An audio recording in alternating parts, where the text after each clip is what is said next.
It has been a long night for Miranda Pullman, the CEO of Physicola Industries, parent company of BurgerTown.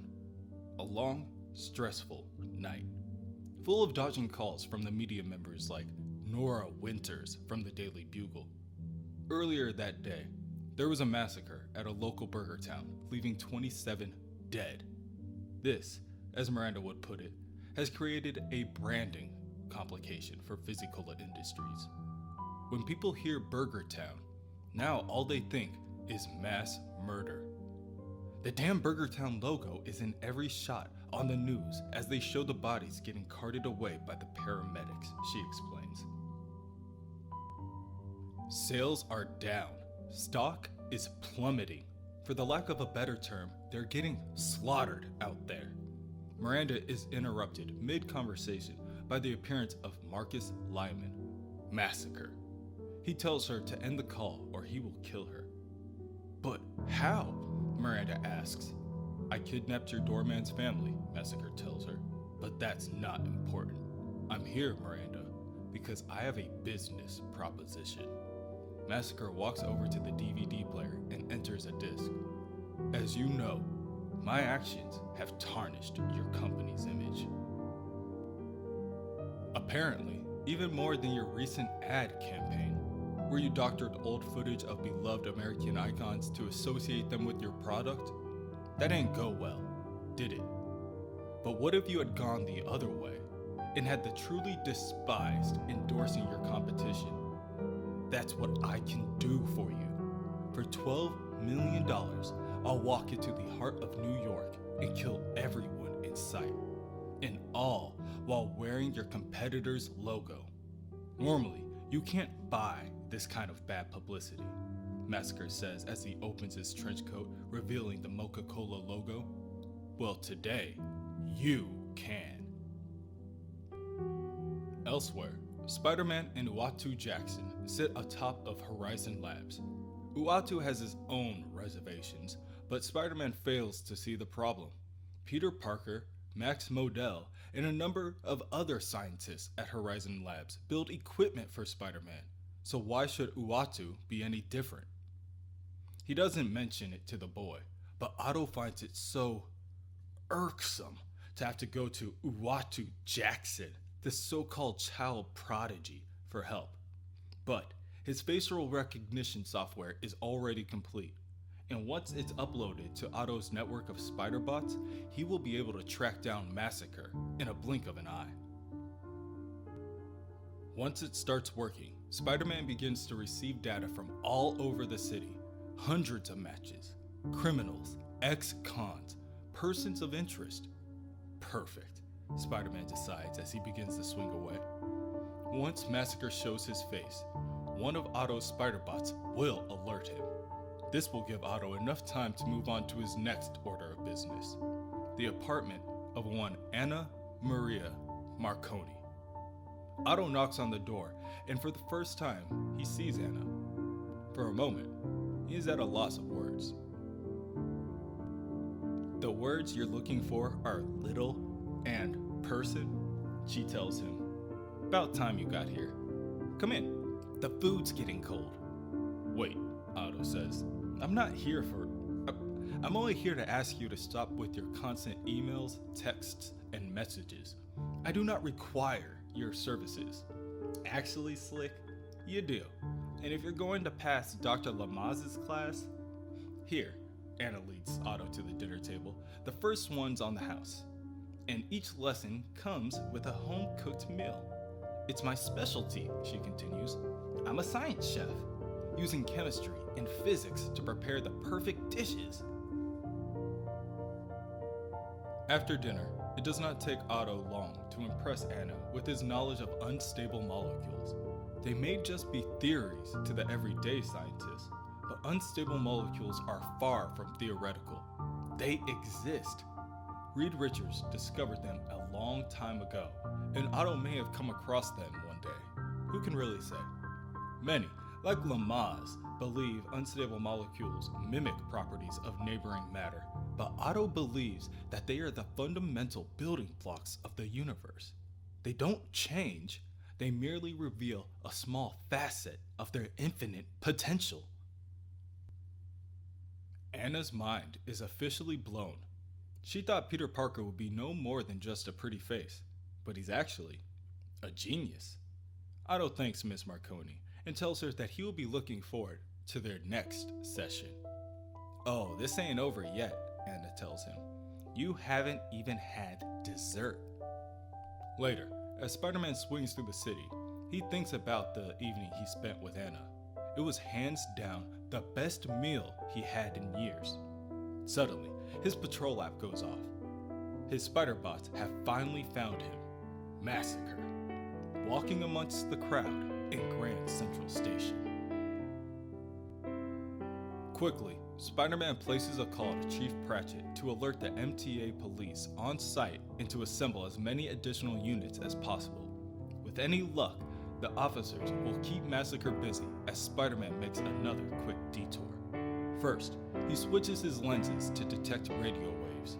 If Otto is correct, according to Parker's memories, Massacre likes to hold additional hostages in other locations.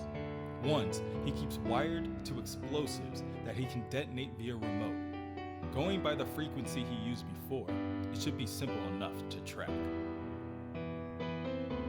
Spider-Man arrives at the Coca-Cola bottle plant and warehouse and sees a number of hostages strapped to crates of inventory with incendiaries strapped to each individually. Everyone remain calm. I'm Spider-Man, an Avenger, here to rescue you. Otto begins to untie each of the hostages, and it goes surprisingly quick. Such simple devices. He is very familiar with these kinds of traps. But all the same, it is very surreal. Not long ago, Otto was trying to extinguish almost all life on Earth, and now, look at him.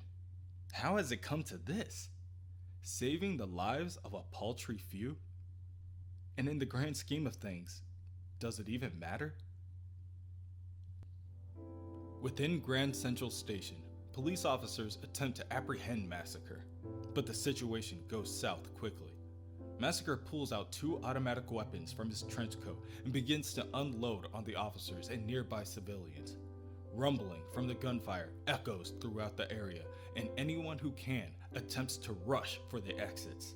However, the doors are all locked shut and rigged with explosives. The officers surrounding the building have no choice but to stay back in hopes to not cause the explosives to trigger. And within the mayor's office, Jonah is hopeless. Damn it, Spider-Man. You promised me you'd deal with this. Where in blazes are you? Within the station, countless people fall to the ground and cries echo within the corridors. Menace says nothing. He just lets the rifle rumble. Spider-Man finds an opening in an upper window and he silently crawls down the wall. He knows that he has to keep quiet. He needs to keep the element of surprise. But when Menace aims his rifle at a child, something within Otto tells him to move. He reaches out, zips a web line, and grabs the boy in order to pull him to safety. Why did I do that? Spider-Man thinks. I gave up my tactical advantage. Menace turns to look at Spider-Man. Good, he thinks, as he begins to fire off rounds in the wall crawler's direction. Spider-Man jumps to the left and vaults to the right in order to dodge the barrage of bullets. All this does is put innocent people at the mercy of Menace. Damn it! People are getting shot all around me. I could have ended this by now. I need to focus. One thing matters here. Taking this lunatic out. Spider-Man springs forward off the wall and uses his momentum to land a powerful punch that causes Menace to drop one of his guns. Enough, Menace tells Spider-Man as he pulls out a remote device. I have 5 hostages strapped to incendiary devices. In a warehouse 20 blocks away? No, you don't. Spider-Man walks forward, examining the gun that Menace dropped. He kneels down, picks up the weapon, and places his finger on the trigger. Menace, unsure of what is happening, begins to click the button repeatedly on the device to no avail. Without saying a word, Spider-Man lifts the weapon, pulls the trigger, and fires a bullet into Menace's left shoulder. Menace falls to the ground and begins to bleed out. In an attempt to regain some kind of advantage, he tries to crawl over to the gun he had previously dropped. Spider-Man jumps up and lands with a stomp on Menace's arm, causing him to cry out in pain. Tentacles, robots, lasers, death traps. So many ways Otto has taken lives over the years. Firearms seemed beneath him somehow. But there is a finality to this. This would solve everything. The innocent and injured people of the city begin to stand up and behind Spider-Man in support. So what now? Spider-Man asks. Do I web you up? Leave you for the cops with a friendly little note?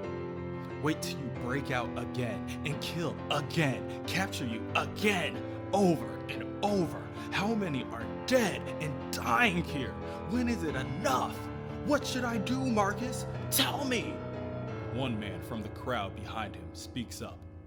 Do it! Spider-Man begins to pull back on the trigger, and for the first time, Menace begins to shed a tear.